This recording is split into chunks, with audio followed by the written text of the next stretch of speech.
Ma'am. We are the researchers from Criminology Department. So I am Amijoy Pamiruyan. I am Leo Clive Sirosines. I'm Jara Angel G. Amoroso. I'm Nora Dayal. I am Stephen Liado. So our research title is Internship Experiences and Career Paths of Criminology Graduates of Philippine College Foundation, a case study. Here's our introduction. The transition from academia to a professional career in a critical case of student pursuing a degree in criminology by providing the students with hands-on exposure to real-world criminal justice settings. Internship can be significantly influence their future trajectories. The purpose of this study is to investigate the direct impact of internship experiences on the career decisions and professional growth of Philippine College Foundation criminology graduates. We will learn about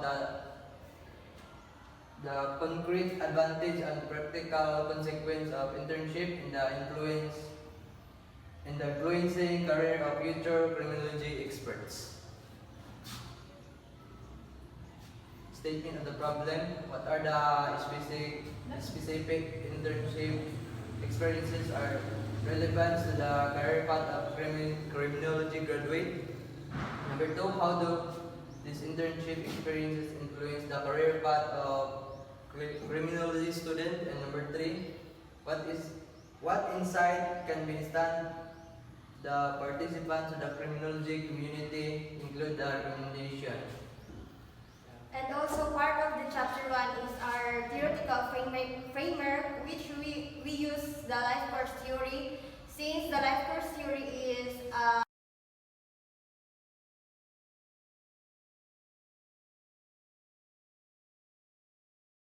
in chapter 2. Review of related literature and studies. This chapter presents related literature and research acquired from the internet, books, and other possible sources. This chapter is used to give an overview of the researcher. Internship.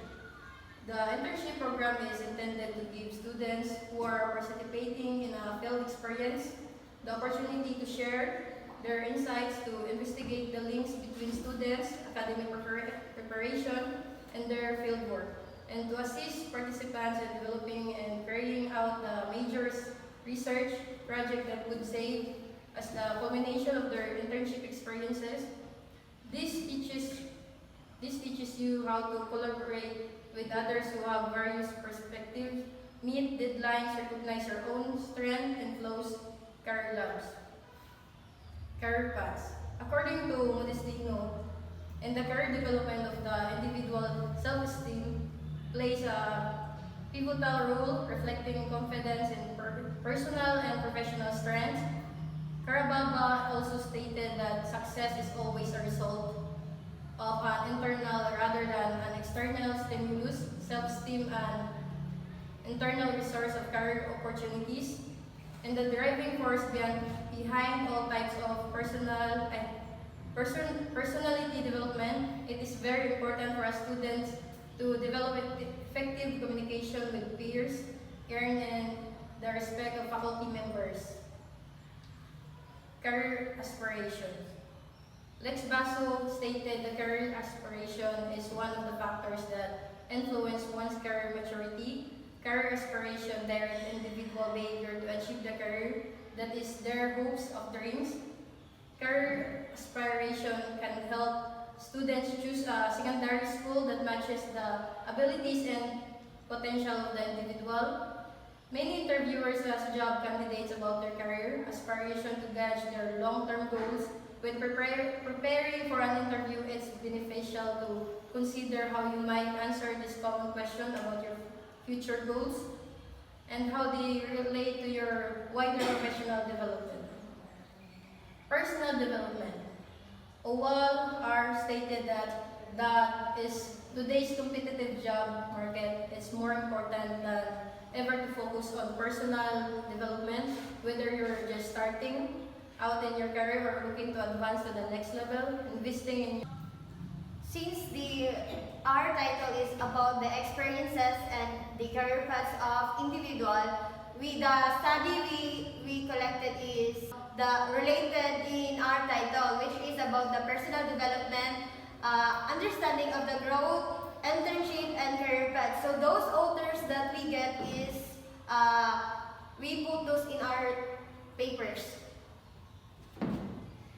Okay, research methodology. This chapter details the methods used for conducting this study.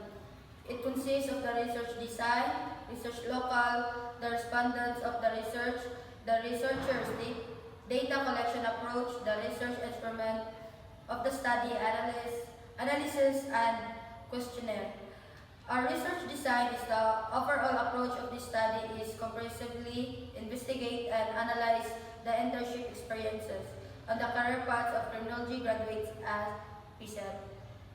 And our research local is the subject of this research is the graduate of student of criminology from the Philippine College Foundation.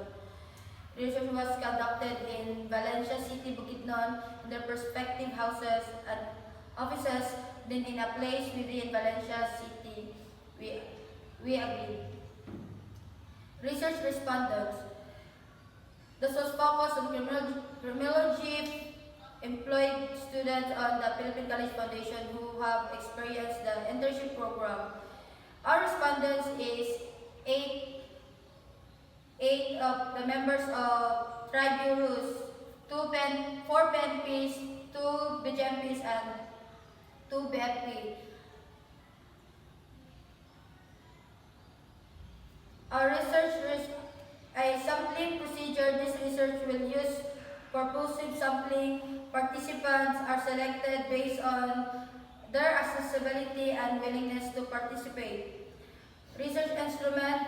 The researcher made face-to-face interview and online interviews with deep conversation with the respondents regarding their internship. Our respondents is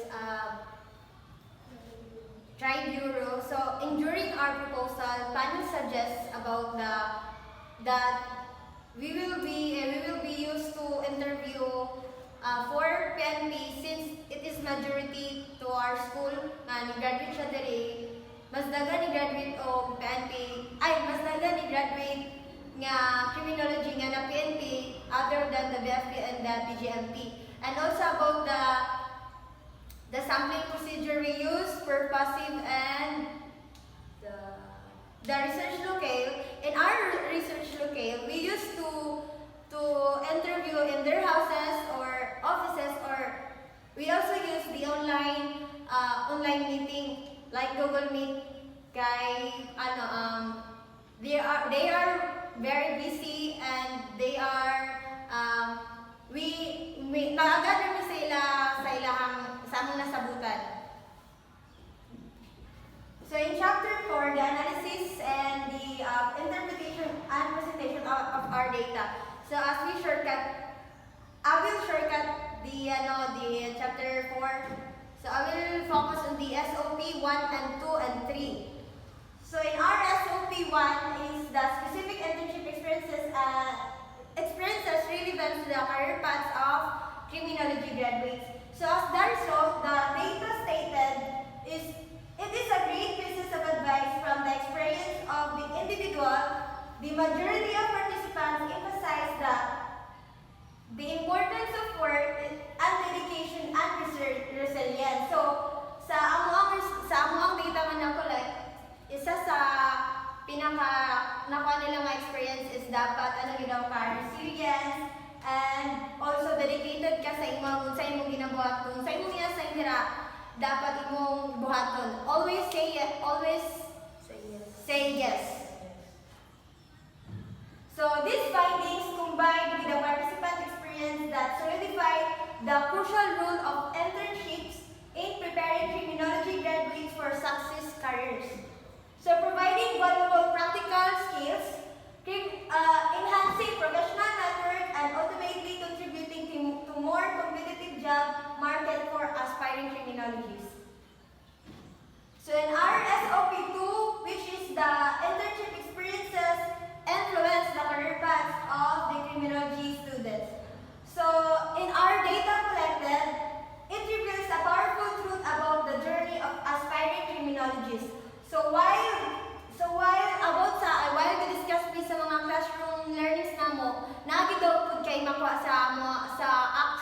hands-on nga, which is kaning on-the-job training namo. And that solidified the decisions to pursue this field. So during the ano ta sa OJT nato, nagyud tay hitabo nga makaingon gyud ka ala ipadayon jud ko ni nga ano ba magpulis jud ko since katong imong buhat atong OJT gusto nimo mabuhat ko o gusto ko nimo to nga iuban sa imong pangandoy. Then, so this ecosystem meant that while we learn the fundamental in our studies, it is the practical application that truly brings the field to life. And it is reminder that the knowledge we gain in the classroom is not meant to be forgotten, but rather to be honed and refined through real-world experience and preparing us to excel in our chosen profession. So, like what I've said earlier, so ang na-learn daw dapat during sa among discussion is dili gid mo kalimtan kay ma-apply na mo to siya during sa among internship, which is very good siya ka gamit good kay since first year to fourth year tanan na gain nimo dadto is you need nimo i-invest. So the last one is the SOP 3. What insight can be stand of our participants' criminology in community? So in terms of internship, the collected advice from the participants emphasize several fundamental principles for successful internship experiences. So these principles include understanding organizational culture, maintaining professionalism and appearance and behavior, being proactive learning and demonstrating reliable and respect for authority. So in terms daw sa internship, dapat daw responsible, dedicated ka sa imong ginahimong bitaw. In terms sa internship, dapat kay sa wala pa ka gisugo ikuha na nimo imong kaugalingon nga kuha na ma'am. And also about about sa kanang gi-assign ka sa blatter, dapat dili na ka no excuses. Then, in terms of career paths, the collected data the collected data from the participants reveals comprehensively understanding of the career development, particularly in law enforcement and related fields. So, very true that ang unsa atong ma-learn sa internship is related yun siya sa atong development soon sa atong career. And also, building trust and positive relationship with professional networks is seen essential for career development and career advancement. So the participants also encourage perseverance, acknowledging that setbacks are inevitable but should be viewed as opportunities for growth. So as the result of our chapter 4, in chapter 4, so since our research gap is to aim and investigate the specific internship and for opportunities faced by criminology graduates of Philippine College Foundation, so therefore the researchers discover the real benefits and the useful outcomes of the internship in shaping their career and future in criminology. Chapter 5, the summary is the study focus on determining the experience encountered the criminology graduate students in the Philippine College Foundation. Especially, it aims to answer the following questions. 1. What are the specific internship experiences are relevant to the career paths of criminology graduates? How do these internship experiences influence the career paths of criminology graduates? 3. What was the insight can be stand of participants to the criminology community?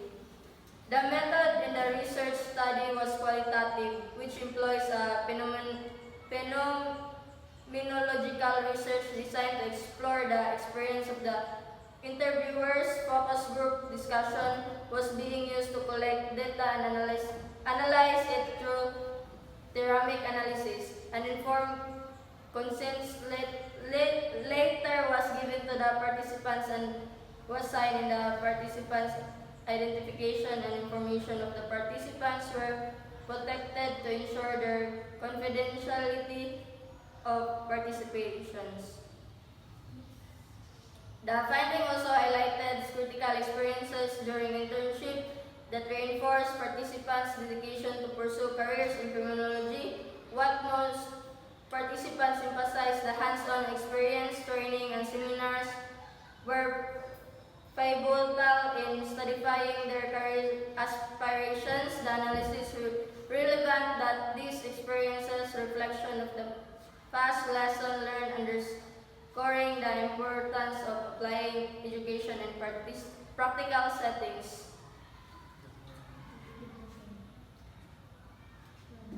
Conclusion. According to the finding study, concludes that the study conclude the specific internship experience of criminology graduates of Philippine College Foundation are relevant to their career paths.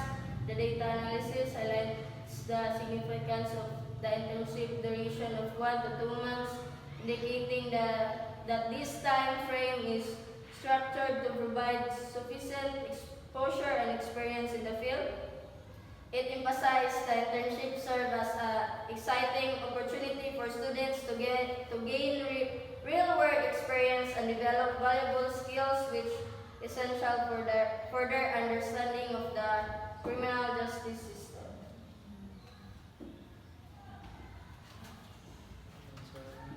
Recommendation to the aspiring criminology interns: actively seek out internship even if they seem small or outside your immediate interest. Take initiative, ask questions, and demonstrate a willingness to learn.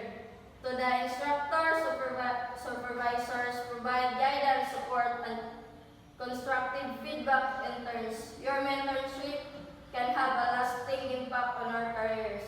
To the school, build strong relationship with the law enforcement agencies and other organizations to create more internship opportunities and facilitate career paths for graduates. So those are our research all about which is the internship experiences and career paths of criminology graduates. A case study. That's all, ma'am. Thank you. Thank you.